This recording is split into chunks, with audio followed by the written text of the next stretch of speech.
Hello, welcome back to 9 is 10. How y'all doing? We've had a cracker this past week, haven't we, Richard? Oh, Chucked what a it away. week! We've Do you been know what? giggly with. It's been the best of all weeks. I thought you were going to go, it's been, and then do a rendition of 1 week. But that's fine. It's been 1 week since we recorded the last one. That's a lie. It is. This one's quite close to the. This is close to the event. Is close to the 10th anniversary. It sounds ominous, doesn't it? The event.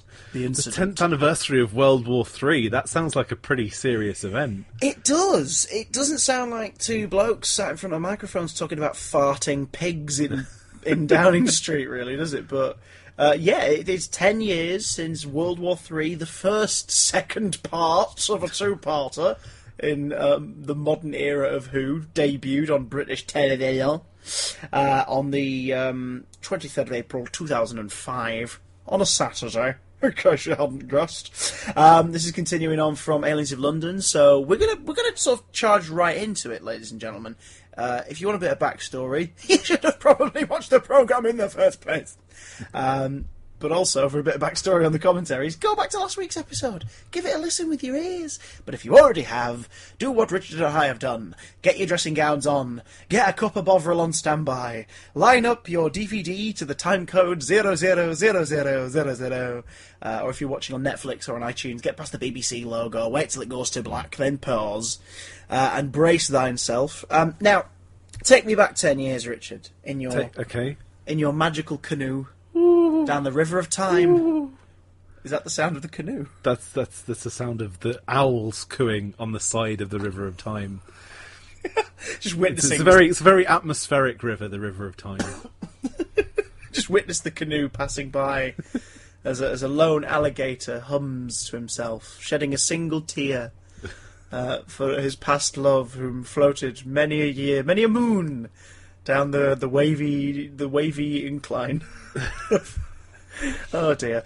Take me back to 2005 with the little tiny Richard. Last week, the Doctor was being electrocuted. Oh dear. To potential death.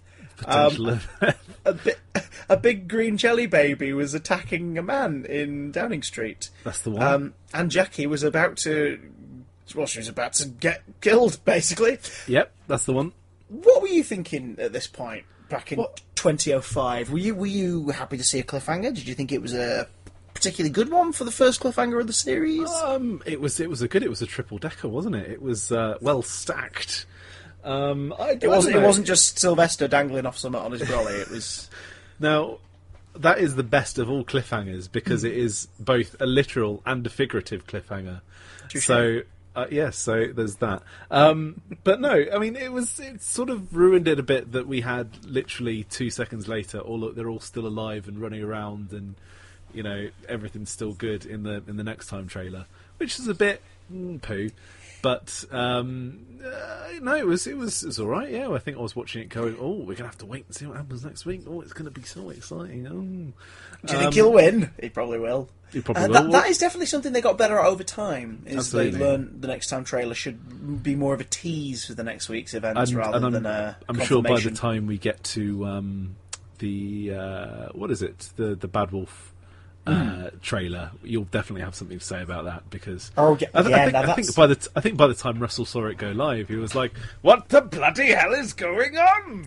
That's my Russell voice there. I hope he's not listening. That was a lovely Russell. I'm glad you rustled that one up. That was You know what? You could do Newsoids circa 2005 with that skill. Topical. If people are wondering what Newsoid, going to go out of date in at least 3 weeks. I was going to say, if people are wondering what Newsoids is, I give that show. I was going to say, if people are wondering what Newsoids is, listening to this a year from now, don't worry, I don't remember either. I think people are going to forget within 10 minutes. I barely even registered what it was, although I'm sure a lot of effort went into it. So absolutely, yeah. No, of course. A lot of effort always goes into everything, but it's not always received well. Taking us back to Slitheen territory, as we discussed last week, this was probably the first story in this realm where people went, really? And I don't mean collectively. I, for one, back in 2005, the year of our Lord, Adored this story. It really made me chuckle. It was a fun romp. It was, some really nice set pieces, as we're going to see. Some of the best ones come in part 2. But this was the first Marmite story of New Who.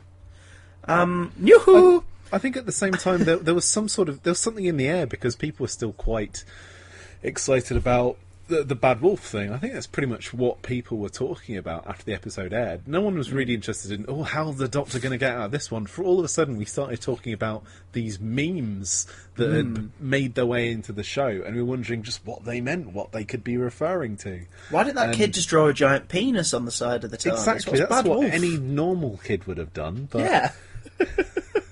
Back in 2005, it was all the rage.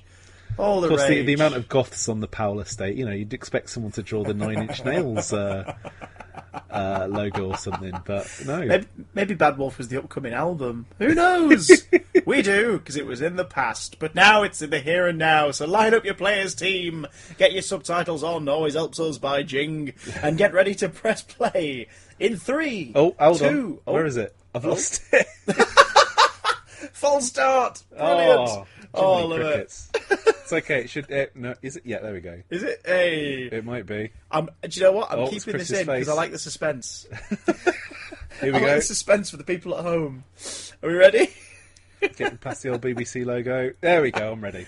3. Oh, that was tense. Sorry, let's go. Come on. It was good. It was good. I enjoyed it. It was like a cliffhanger. Wait, hang on. Wait.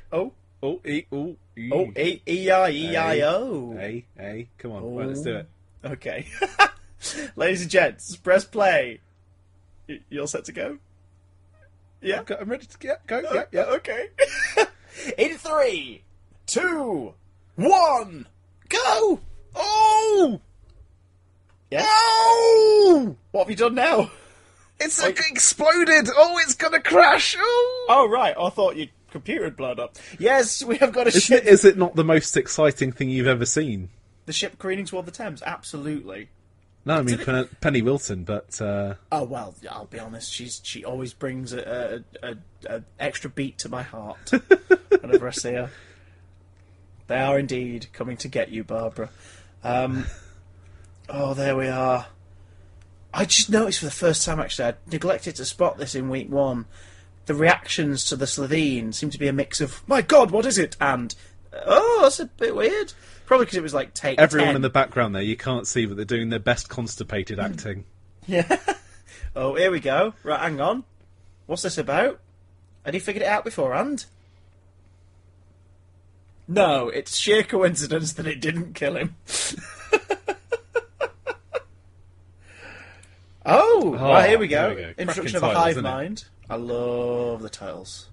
So are the Slitheen, do they have a hive mind, or is it something to do with the compression collars? They're all connected. The compression, they're all connected by some sort of crazy network or something, I don't know. The Deus Ex Machina chip. Possibly. We could explain it away by saying, they're all connected by some sort of central power unit or something. Because how else would you be able to store such a large amount of energy required to compress people in such a way? But we won't go into that because that's just theorising, and that gets you nowhere. I'm sorry, I've got a captive scientist this week, ladies and gentlemen. Richard, what is the realistic possibility of compressing solid matter into a smaller space using jiggery pokery? Do you know what? If I'd have written this, and not a slight against Russell, but I'd have said, you do love your compressions. I do. No, what I'd have done if I were Russell, I'd have said, well, it's a bit like the TARDIS. It's bigger on the inside. Oh my days! Why the hell have I never made that connection before? Why could I think that Russell missed a trick there by saying it's a similar sort of technology, but.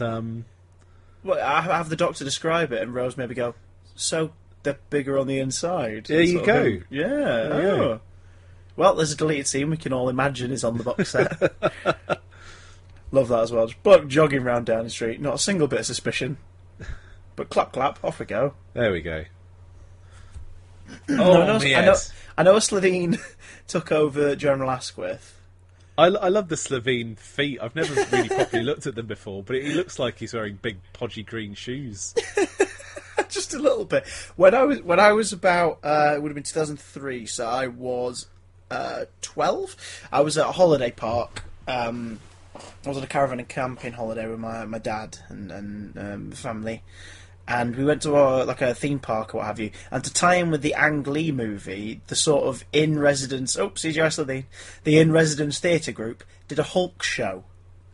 Just like a cheap theatre and education style piece in a customised theatre space. So there was a breaking wall and everything. And hilariously, I related to the Hulk because I was born with club foot. My right foot poking round t'other way. It took years of operations to get it straight, but it's always something that I've never really met anyone else who went through the same procedures. And then I saw this Hulk show, where the Hulk at one point blindly stumbled back up the stairs onto the stage because the actor had clearly lost his direction a bit, and his big foam foot twirled around. And for once in my life, I had a friend who knew the pain. But it seems he 2 years later, got a job as a big green jelly baby in Parliament. There you go. The foam feet have returned. And there he is. I love that. I love how he looks like he's just got dressed as well.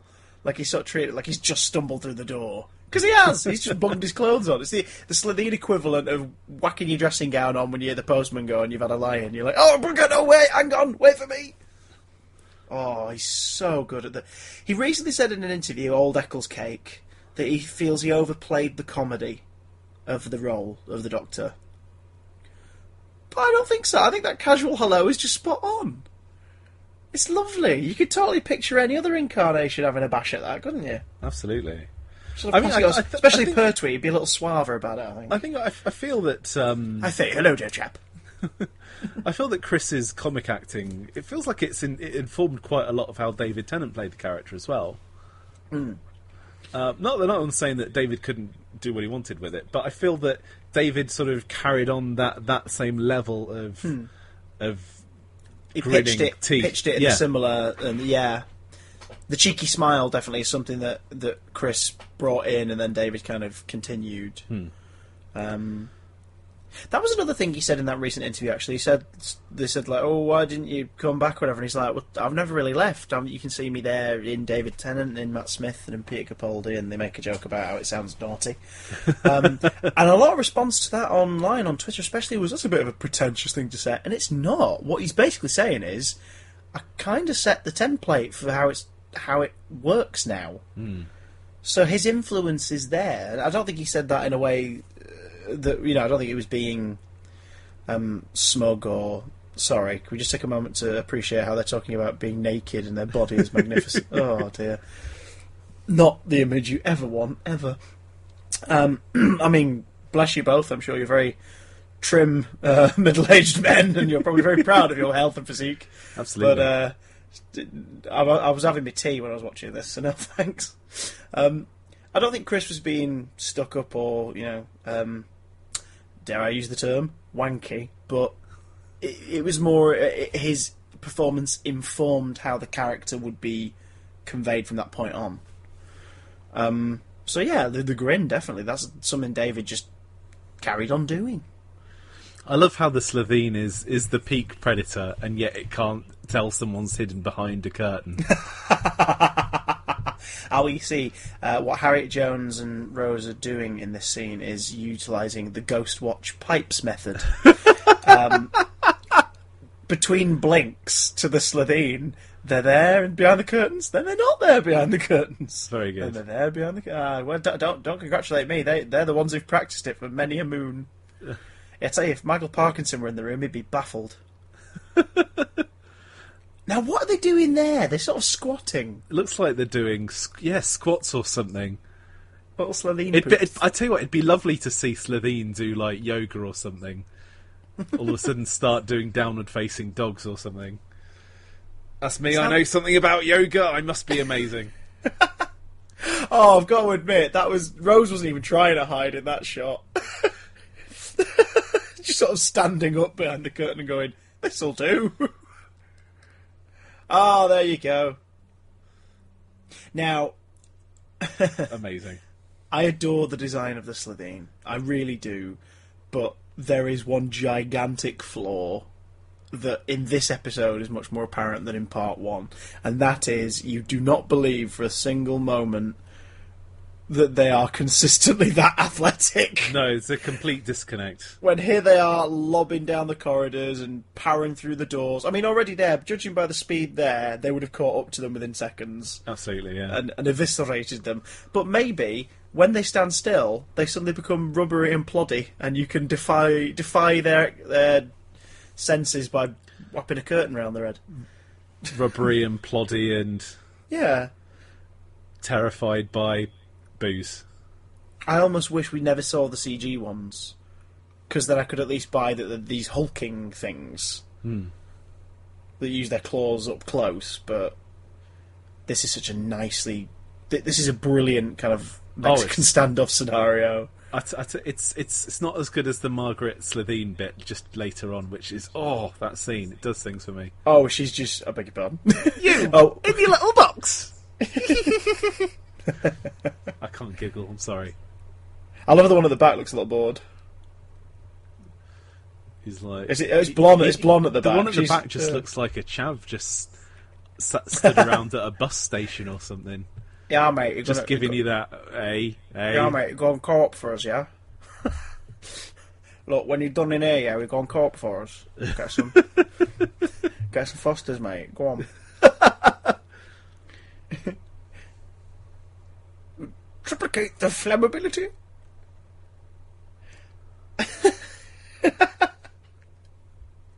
Ha! All this manners stuff is brilliant. Oh, God. Just love that it just stood there listening to this little history lesson. David Varian and Rupert Vansittart and Annette Badland, as weird as it sounds, I think they excel in the voiceover for the Slitheen almost a little bit more than physically playing them. I know it sounds weird, but they sort of, when they ham it up in the flesh, as it were, the tone is a bit jarring compared to the previous two stories. Well, more so the Unquiet Dead, which is not their fault. It's obviously just if you're box setting the series, it's always going to feel a bit weird when the tone shifts with a different story. But as the voiceover for the Slitheen, it's pitch perfect. It is. And you're completely sold on this big hulking green thing going, you're making it up. It just sounds like a Python sketch all of a sudden. It's really nice to hear... I don't know, it feels like almost recently that Nick Briggs has sort of taken over just to do all the monster voices, but there's so much variety sort of in this series just of different voices. Oh yeah, of monsters, they definitely. I think it's because there were a lot more puppeteered and CGI creatures at this point that required very different kind of personalities. I think Nicholas Briggs tends to perform in the recent years, anyway, as sort of the more the hives, the armies, the clans of monsters. So like Daleks and Cybermen and Ice Warriors and Jadoon. Whereas in this series, a lot of the monsters were individual stories, like Cassandra and the Slitheen themselves, and even down to things like the Jagrafest just going like it's distinctly its own kind of sound. So, yes. I love the idea that you can see everyone wants to sort of say, A, all of these politicians are really irrelevant in terms of running the country. And B, they're all just tubby people. It's no one wants to point it out because it is something that is like, why would you say that? That's kind of rude. But there is a pattern here. Important politicians vanishing, and only the portly ones remain in charge. It's like there's something going on. I do like that Margaret Slitheen is in charge of the cloakroom. Hanging she up, drew the hanging short up straw. flesh. Yeah. That's a good point, actually. I can't remember if it was mentioned in this story or not. Do they eat the insides of the people they replace? They do eat people. I'm not sure if Yeah, It's they definitely. implied. It's more, they're more about the hunt than the feast, aren't they? Yeah. They enjoy chasing and gutting and skinning and everything. Perfect, Saturday tea time topics. Oh, Noel Clarke. I love how the Rose kicked off this narrative that was going on in the background that we didn't see, that was happening when Rose left, and how this is sort of a continuation of that. It's a really nice touch. It's not something that we've ever seen before in Doctor Who, so that's probably worth mentioning. Yes, it's never brought up again, really. It's to a degree, I suppose, in the modern series. Martha's family are a bit aware that she's thinking that's because the seeds are planted that, that doctor person's no good, the Prime Minister's told us, beware. I think the closest we had to something after this was Donna's family, mostly Wilf. Yeah. Who basically they returned to Wilf just so they could get more Cribbins in the show, which was and great. Who wouldn't want more Cribbins? Absolutely. Cribbins was amazing. There's the PM. He's been in there for all the last week. They've just left him with, what was it, the bourbons and custard creams, Chris? Yeah. all varieties. Tucked away with his rotting corpse. Gosh. Oh, there's and the this first is nice as story. well. There we go. Such a nice moment as well. It's like he didn't deserve this and it shouldn't have happened, but it did because he stepped in and tried to do the right thing. Ah. The Doctor's, once again, it's the body count. He's counting other people that have been felled because he wasn't there to stop it or didn't step in himself. Mm. To be fair, though, I think it's an okay excuse that you didn't save this guy's life if you were downstairs being electrocuted. I think that's an acceptable reason to not be present. Mm. Oh, this is a very good...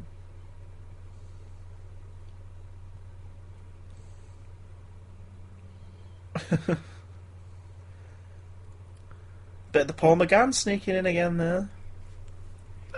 Very, very toned down Paul McGann, I think. Yeah, he's not quite telling her which question to select on the exam, but... I'd tell you what, I'd love it if Paul McGann was like a cold reader. Like, he just went up to people and he was like, does the name John have does that ring any bells to you? Because I think John's going to play an important part in life. Maybe not John, maybe it's James or Jim or... Well, my boyfriend's called Jack. Is it Jack? It's Jack. That's it. We've got Jack. Right, I'm getting strong Jack vibes. And Jack, that's a YouTube vlogger, isn't it? If not, it should be. Jack vibes here, guys. What does Jack Vibes do? It's a great name. I mean, I think if I'm going to have a kid, I'm going to call him Jack Vibes. Jack Vibes. I've just realised how peculiar it is that we are watching this story. Obviously, it's scheduled to coincide with the 10th anniversary of the broadcast, but the two parts of the story have come either side of the deadline to register to vote for the election this year. It's very interesting. Yeah, I mean, so 10 years ago, I think we were probably having a general election, weren't we? Possibly. How often is it? It's every. It's every 5 years. This shows how the Ute are tuned in.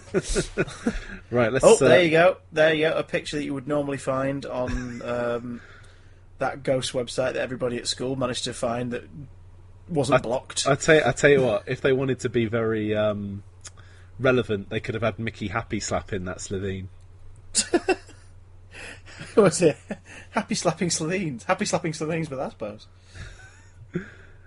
Can we just take a moment to acknowledge that Mickey has, referencing the future, time travel. Ricky, oh my god, there's another reference. Mickey's got the missing poster of Rose in the middle of his bedroom notice board. Does he? Yeah. Ooh. Which goes to show how little she ever paid attention to him or took photos with him, if that's his locket pick, you know what I mean? Like that. This is the girl of my dreams. Here on we this go. Missing poster. The election campaigns would have been in full swing, and the general election was held on Saturday, the 5th of May. No. That's not Saturday. It'd be Thursday. No. It'd be Thursday or Friday, the 5th of May. I'm not entirely sure. I don't have a time machine, and I can't be asked to check. But just after this story, then, about a week odd after this story. It would have been just after Dalek and just before the long game. I see. Naturally, the Daily Mail would be like, Doctor Who propaganda trying to sway the public vote. Of course, we couldn't vote for Penelope Wilton, which was the greatest of all shames.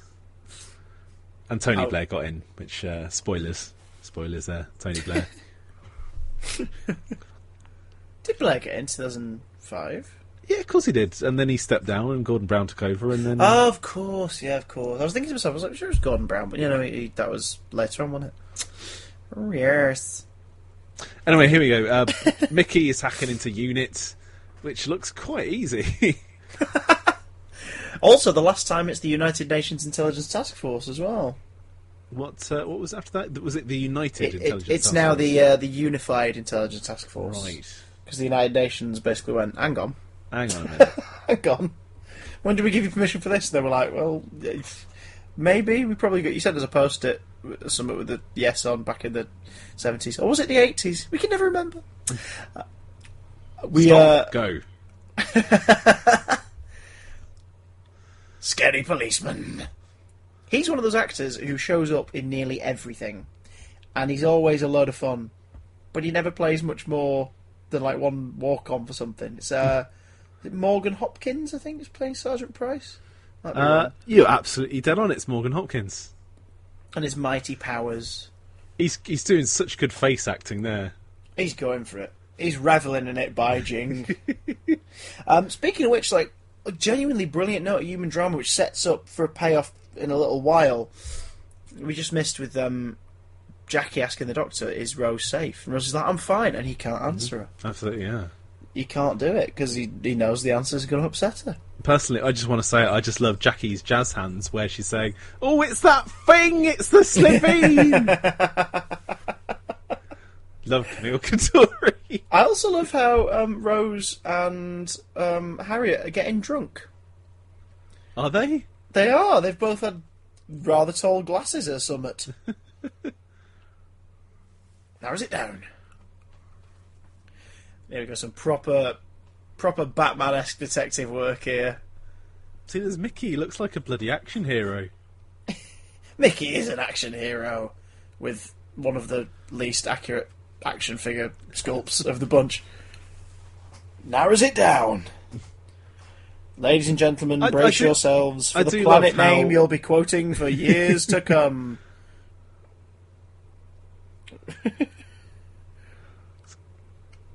Hey! Hey! One thing I do love is how, like, actual logical chemistry was used to save the day. Like, you never see that anymore. It was such a lovely idea. I mean, it was completely balmy, but the idea that you actually, use this calcium decay thing to dissolve calcium with a weak acid. It's kind of taking Doctor Who back to its roots as well, in the sense of it's bringing in the education. It's bringing in the science, baby. Now, if it were my kitchen, we'd be absolutely... there'd be, we've got a bit of balsamic, maybe, but that'd be it. Love this shot. What have you done? What have you done? Oh, thus begins a long tradition of Slitheen explosions, which I think this is the last we see of a Slitheen bursting like that in Doctor Who. But when they return in Sarah Jane, it became a tradition every series to have a Slitheen sequence with an exploding Rexacora Cephalopatorian. To the point where the Doctor's face. There we go. Sorry, that's brilliant. To be fair, he doesn't drink much, does he? No. The third Doctor wouldn't mind a bit of wine, but the ninth Doctor I'd take more as a Vimpto man. Actually, no, sod that. Ribena, because he could get it in Greg's when he's getting his sausage rolls on his travels. Light Ribena, though. Light Ribena, yeah, light Ribena. Never the red one. Nothing Absolutely. Too exotic. Always the purple. Pop his carton and sup it. Oh no, light Ribenas. That's the bluey purpley one. Oh yes. Hopefully, if we keep saying Ribena, maybe they'll send us some. They won't. I've tried. Oh, I stood outside my local Greg's just saying Ribena. They won't give me anything. I'm off telly. I'm off telly, mate. Give me some drinks. I'd like some Ribena. I also love that Mickey's cleaned himself up by dabbing his chin with a towel. He's still covered in green guts, but he's dabbed himself with a towel. Look at all those beer bottles next to the telly. Dab himself with a towel. Just spray a bit of Lynx, and he's good. Look at all them empty beer bottles. Someone has really been depressed in the last 12 months. I tell you what, I'm surprised he doesn't have I'm surprised he doesn't have a traffic code in there. Just to bring home the sort of drunken, goofy boyfriend that narrows it down. Traffic code, narrows it down. As we pointed out in Rose a few weeks ago, myself and Guy noticed the hookahs in Jackie's living room. Oh. So, the Powell estate, if you're after a good time, get drunk with Mickey, get high with Jackie. I was going to say, he's left his records on the floor. What an awful man. If Crystal D was watching this, she'd be like, oh, that Mickey Smith, I'll have him. I hear she purposely doesn't watch this episode because it knocks her sick. Just for that reason. That one bit in the background. Just for that reason. The way Mickey treats his vinyls is unforgivable. It is, completely. Oh man, can we just take a moment to appreciate the Star Wars-esque metal doors over the windows? Oh, they're great, aren't they? They're brilliant, like Action Man playset style. Oh, hang about. Oh, this bit. Oh, there she is.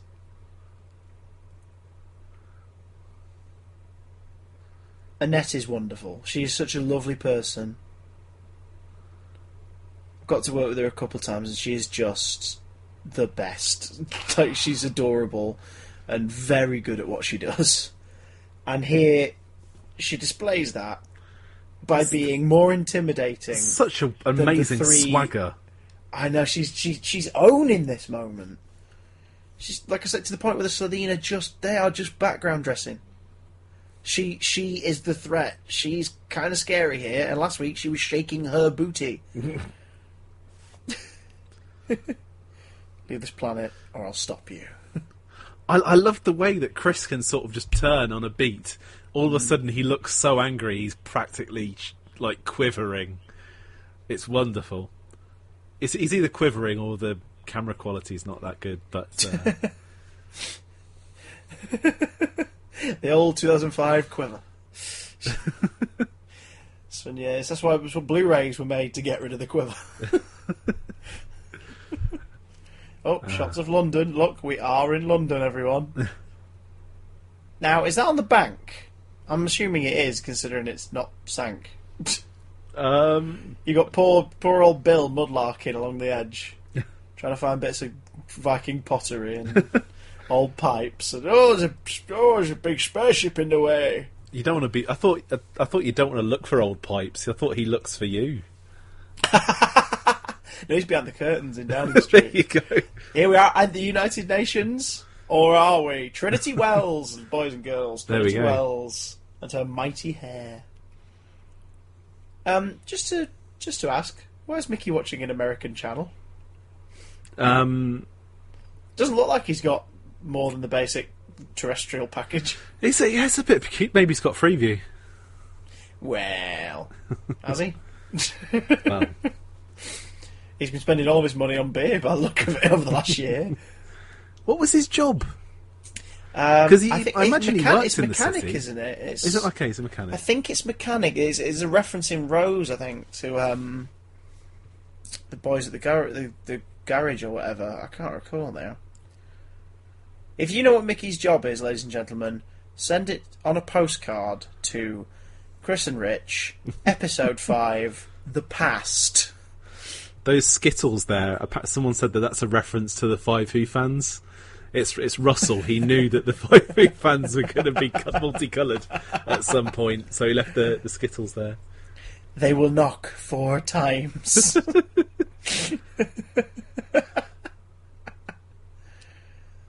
There's always been a way out. Oh. I love his solution to this problem is we're going to blow up number 10 with a great big bomb. That's how we get out.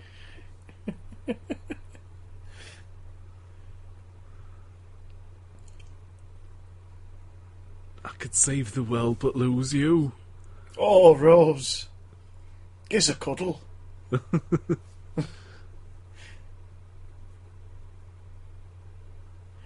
It's kind of fun, though. Your life is kind of fun. Just a little bit. I mean, she's facing doom and she's still wearing that t-shirt. She's having a whale of a time. Still managed to braid her hair. Yeah, she's got the old Padawan link in there.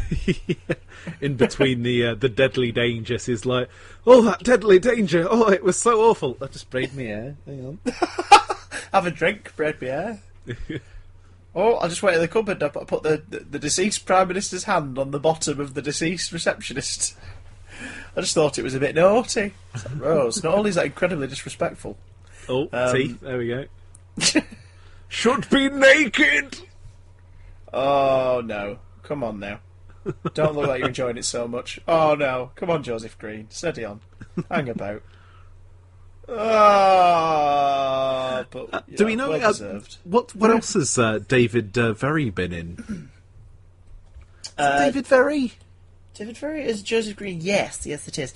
David Very, to my knowledge, i.e. the knowledge I've pulled up to my side, I recognise him from Red Dwarf. Okay. Series 8. He's one of the prisoners in the Canaries. Oh, there's no one more badass than badass in the whole of hell. Yeah, that guy who gets to ham it up like crazy in that episode.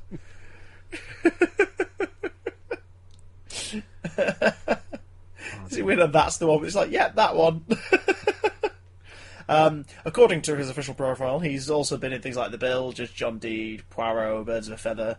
Who's not been in Poirot at this point? You've been in Poirot. Oh, he's been in Game of Thrones with Paul Kay. Oh yeah, Paul Kay from Just Game of Thrones. Just Game of Thrones. Just Game of Thrones, according to every article that's mentioned him in the last 2 years. He was Dennis Pennis. He was Dennis Pennis. He's my Mr. Wormwood in Matilda. He was the original Mr. Wormwood, and he nailed the role. He's Vince in Mongrels. Who? Dennis Pennis. I mean Paul Kay. Paul Kay. Yeah, you know Paul Kay from Game of Thrones. Weird crash zoom on Jackie's face there. Bit of an odd decision, wasn't it? But it was a bit strange. I also like how the guys are just sitting there and taking it at this point. They're like, "Look, we're all going to die. And that's fine, because we'll save the world." And then Harriet Jones is like, right, hang on. Come on, I want a way out. I want a way out. Or at least I want some bourbons while I'm in here. Let's go in the room with the corpses and the biscuits. Oh, who put his hand on his bum? I thought it was funny. It's hardly appropriate. Especially for an MP. It's hardly appropriate to keep biscuits in the emergency cupboard. The emergency biscuits. Trust you to get the biscuit joke in your episode, young man. Right. If you want to know what that reference is referring to, ladies and gentlemen, aimlesswanderings.co.uk. Now, have a little glance at the Windows XP program running away like Billy O'Hare on the screen. I was going to say, I never actually realised, but Mickey's got a little post-it note with a TARDIS doodle on it. I love the deets like that. Was it at this point in the series that Mickey took over Who is Doctor Who? After episode 1, he'd taken it over. Was it straight? Was it pretty much straight then? Yeah. Mm-hmm. He was like, "All the doctors, he's nicked my girlfriend, and no one believes me." Because they'd have to put a year's worth of content into it under Mickey's name, wouldn't they? Because this story takes place in 2006. Is this one 2006? Yeah, because 2005 is Rose takes place in 2005, and this is a year later, and this is when the continuity for all the companions, it seems, is set a year ahead of the broadcast. Until, I think, Amy, and that's when it gets reset again to just 2010 for present day for her. Because there's some references somewhere in Series 6 to 2011 and Unit and 70s, 80s and...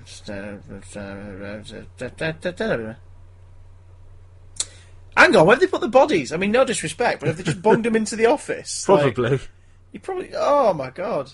Also, what about everyone else in the building? I know they're trying to evacuate, but there's going to be a few waifs and strays. Like old Bill on the toilet. You know what I mean? He doesn't want to die. It's like, hang on. Oh, nearly done. Oh, bloody hell. Not enough fibre. Some lovely model shots there as well of exploding down. I do love a good model shot. When do we see Downing Street again? It's in Sound of Drums, because we see that conference room again rebuilt. Mm-hmm. That's where the gassing happens. The scene that birthed a billion gifs of John Sim putting his thumbs up. The crisis is over. I do love how Penny Wilton was all of a sudden is basically, I'm definitely the Prime Minister now. Just in her mannerism, it's amazing. I'm the bloody Prime Minister, mate. So, okay, fair enough. Now, don't be silly.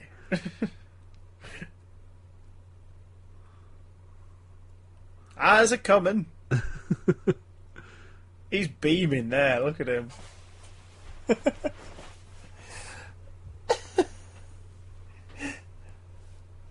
I love how they have to close this street off on such a regular basis, either for political related transport stuff, or for people filming at the edge of it, going, "Oh yes, we've just definitely been in Downing Street. Here we are on the road outside. Here's about us."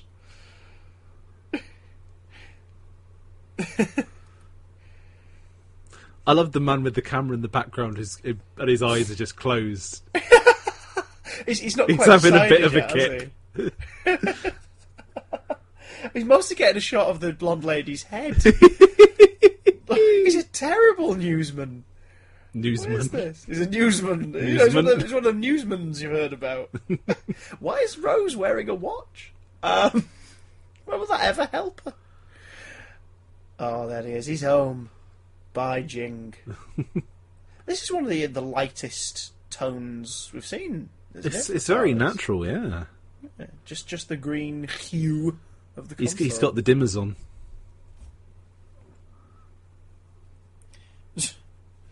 Oh, Jackie. Actually, technically, Jackie, if you think about it, Mickey saved the world. Mm. You sat there screaming and getting crash zooms. and Mickey potentially committed murder. Oh, you know, they say the crash zooms, they take a good 5 years off you.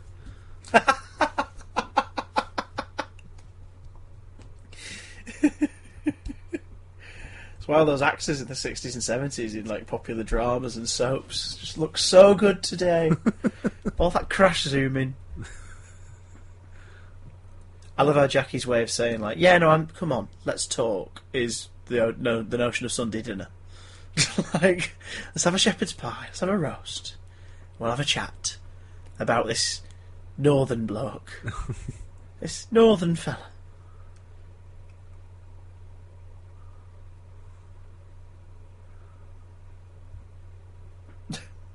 I thought you were going to slap her then. You're not too old for a slap, you know. Take that, Rose. Oh, pairing. Ladies and gentlemen, telephones in 2005. Still more reliable than phones today. Yeah.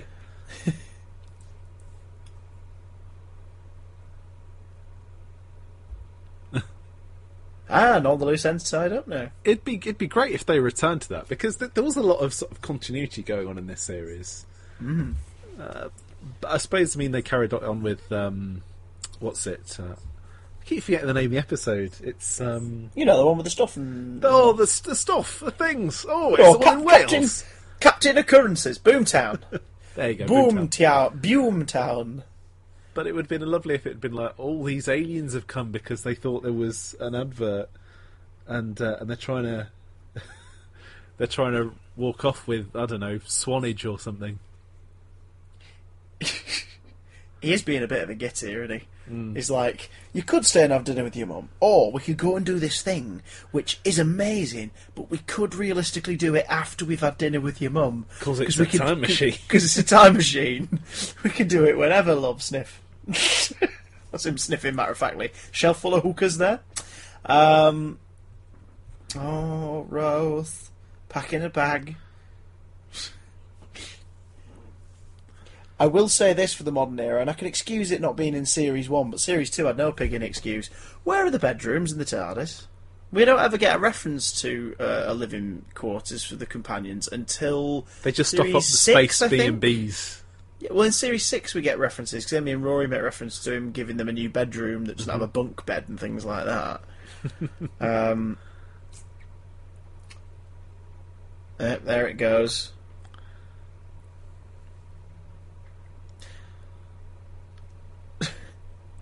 My incredible time space machine, covered in soap and smudged paint. To be fair, you're not going to catch anyone else. You're not going to catch the Millennium Falcon getting graffiti, do you? Did the back of that paper say "Don't get the collywobbles"? I think it did. And if it didn't, I don't want to believe it didn't. Wait, what? Why Wow. is Mickey sat on a bin? Of all things, a bin. That's what we all used to sit in down in London. And it looks like it's been raining, so he's probably got a wet bum. It has been raining. Now this is interesting. Remove him from the internet. If I recall, in the show it's never referenced again, but he clearly exists online because that's why things like Linda exist. Mm-hmm. But, and tell me if I'm wrong here, but on the Mickey-controlled Who is Doctor Who website, he talks about how he's not going to do it. Mm. He's decided not to delete the Doctor from the internet because the world needs to know that he exists in case other people get nabbed. Ooh. Oh, she's braided the other side now. Ready for travel. Is this the debut of the Punky Fish hoodie? Or I think the hoodie in episode 1 was Punky Fish, wasn't it? There was a lot of Punky Fish. I think that was basically her costume and outfits. It should have been Bad Wolf. Should have been Punky Bad Wolf Boutique. Bad Wolf, there you go. Oh, I. Oh, she doesn't mean it, mate. I'm sorry, Mickey. I'm sorry, Mickey, love. Yeah. My name is Mickey. Now, this is one of my favourite endings to any episode, actually.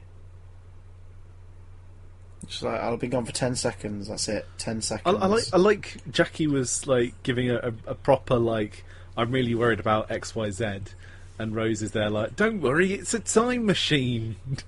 As if like, yeah, that's the least of her worries. I'll be back in a tickle by Jing. And then, of course, it ain't gonna happen. No. It ain't gonna happen by Jove.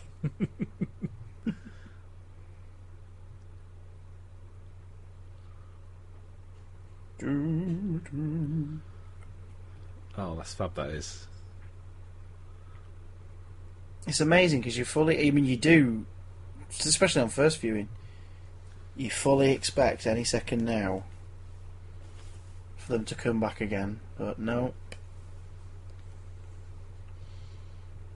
Jeans were all the rage back then, weren't they? Everyone was wearing jeans. Jeans with pockets. Lots of pockets. Lots au poquet. Cargo pants made of denim. Now he's going to go back to sitting on his bin because he really doesn't like his own flat. Because it stinks of pickled onion and teeth. There it was. And there's the Slitheen again. Less than a week later, Mechanoid knocking about. Was all there the a Mechanoid hits. in there? Mechanoid back corner, oh yes. Blimey. As I found out a little too late. Got his top off. In Dalek, which is in next week's 9 is 10, ladies and gentlemen. Which I may have already recorded, for I am disorganised. I tell you what, I wish I was doing that one. It's a cracking episode, isn't it? It's Rob Shearman. Oh, Rob Shearman, Rob Shearman, Oh. Rob Shearman. Was that your review of Dalek? Rob Shearman. There it is. There's the reveal shot. 10 years ago, I remember seeing that and going, "Holy balls, Mum! That's one of them things, isn't it, Mum? By Jing. I've got a toy one of them on my shelf. By Jove, Andrew Marr as himself, lowercase. He doesn't deserve the caps lock. I tell you what, if you ever get Rob Shearman on 9 is 10, Chris, can you ask him if he can Tell him to come back. I miss him. I do miss him. I think he misses him. I'd miss me if I were Rob Shearman. You miss him, and I miss him. Who makeup designer Davy Jones? Just thought I'd point it out again. I do enjoy that. I think he hasn't really done any big finishes since 2004, and I imagine he finished writing that in 2004. I think he's just doing sort of prose now. It's very odd prose and poems. It's very, very sad. I would love to see that man come back and write some more Doctor Who, any sort of Doctor Who. Rob Shearman could make anything beautiful by just using his beard and his wit. By Jing, presuming he still has a beard. I haven't seen any photos of him in recent year. But no, this is about Russell, isn't it? What do you make of Russell's first two-parter, Christopher?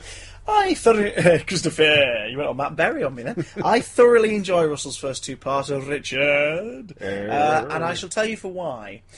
Where it doesn't sit right with a lot of people is the slightly lighter tone of certain elements of it, like the villain farting, the slightly moo-ha-ha style plot to it all. But the reason why I enjoy it is because it feels to me, and this is not a derogatory comment in any way, shape or form, because the show I'm about to refer to, I feel, is of equally fantastically high quality. It feels like the backdoor pilot for the Sarah Jane Adventures. And that's fine by me. I know it isn't, because Sarah Jane Adventures was another 2 years away. And I know the Slitheen are a recurring element, but that's not why I'm saying it. It's the lighter style of storytelling that still has depth and, kind of a gravity where it needs it, but is mostly just about having fun and telling a story that you're not going to get anywhere else other than in this daft family sci-fi show. So I thoroughly enjoyed it. At the time I did, I still have a gigantic soft spot for the Slitheen. As absurd as they can be in their CGI running glory, and their stocky Mr. Blobby-esque plodding through the hallways. Did I say Mr. Bloddy? Not Mr. Blobby, obviously. My brain heard Blobby, but it could have been anything. I mean, there's going to be people fastidiously rewinding this just to check. So I'm going to cover my bases. Yeah, I think you did say Bloddy. No, I didn't. Cool. I think you said Blobby, and then you can delete whichever one is appropriate. Therefore, I don't look like a plum. I'm going to leave all options open for those at home to decide, like a choose-your-own-adventure for the mind. How about you, Richard? How do you feel that... well, for starters, did you enjoy part 2? Yeah, smashing. Yeah, lovely. And how do you feel the story as a whole has aged over time and space? Yeah,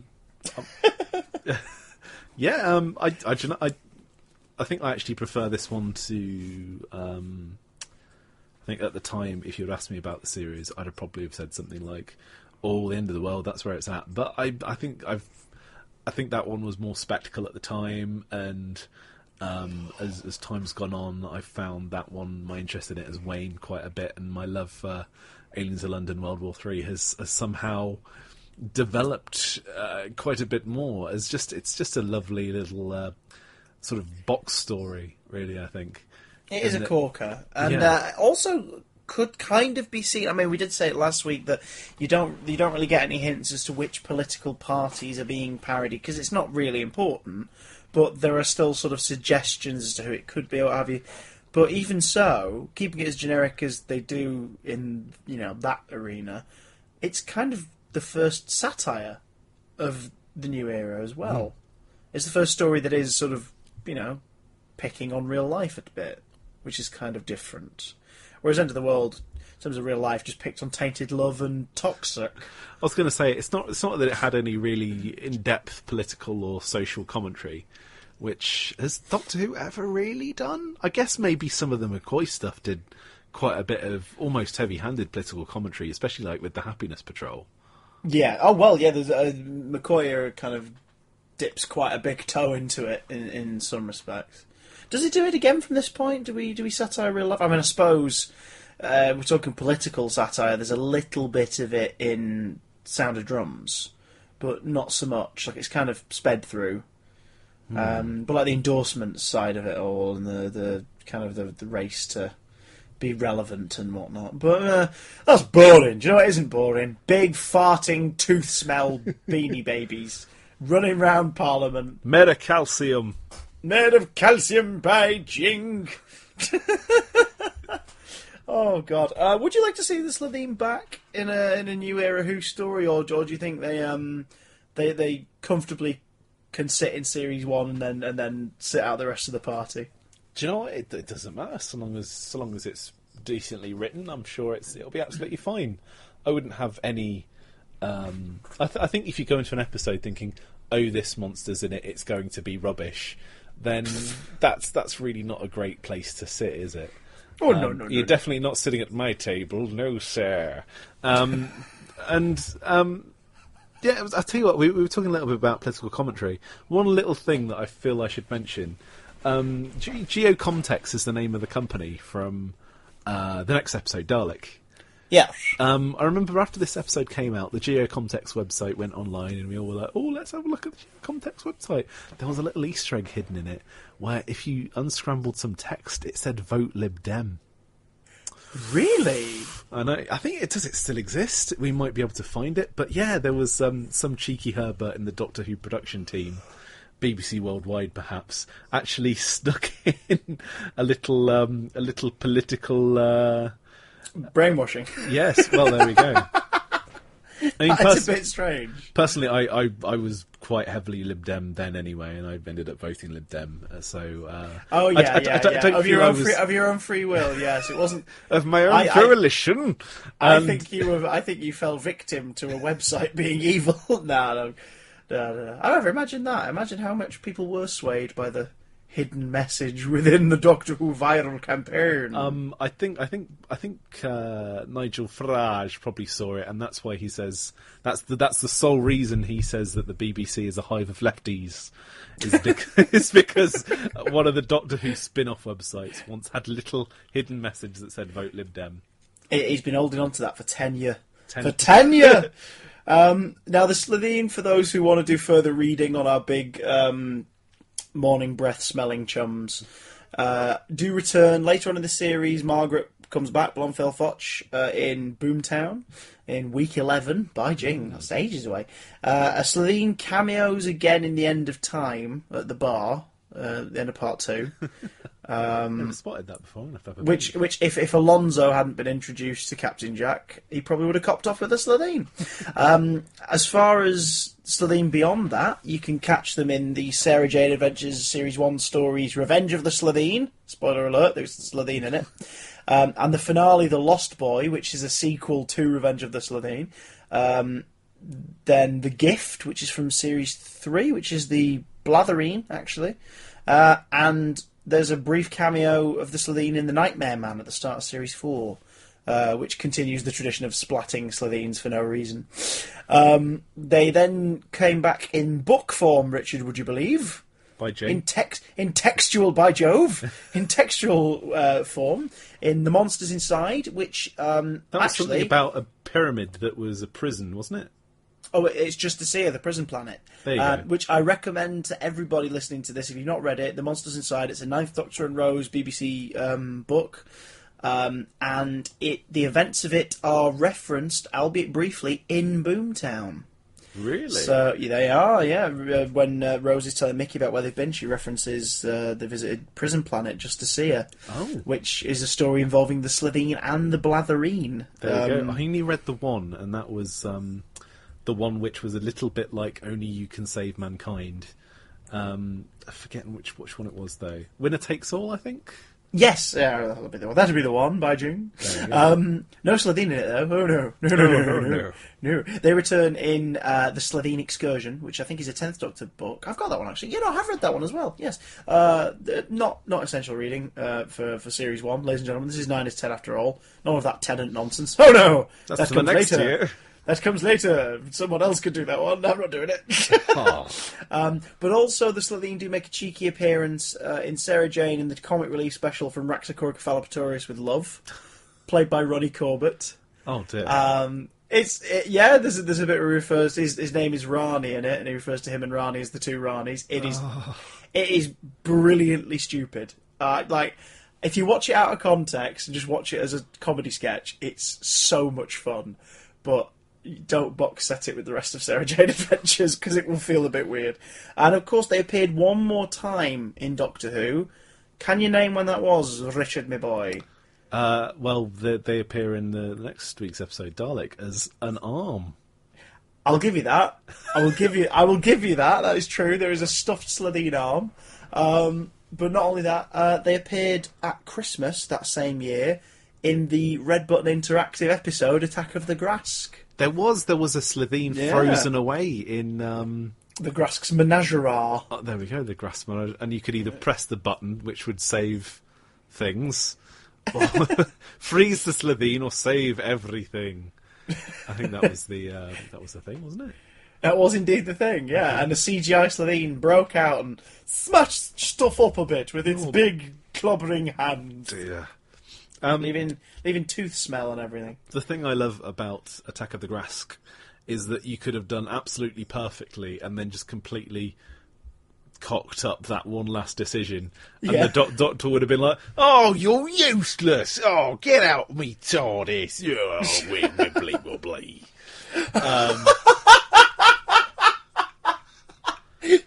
I wish you'd have said that. Oh, wibbly wobbly. Oh, uselessy wooselessy. Oh, what are you likey wikey, eh? Oh, apples and pears, and I'm a cockney now. Estuary, actually. Get out. That's a good point, actually. Attack of the Grass. When did that debut on Christmas Day? Yeah, it did. It was Red Button on Christmas Day. So it debuted. You could have had a 10th Doctor adventure before the first 10th Doctor adventure, if you played Attack of the Grass before you watched Christmas Invasion. No, I think it only went live after the Christmas Invasion was finished. Really? I think so. Really? That's what I believe. What the cocking hell? I remember it was only available on Christmas Day and then New Year's Day, because it was just 2 days, wasn't it, that it was up and about? You could play it online as well. Yeah. Oh, yeah. After that, it was playable for a good old jaunt. In fact, it might still be online. It's possible. It's entirely possible in the middle archived version of the Doctor Who website, between versions. I tell you what, Red Button, it's sort of like teletext, but somehow not as good.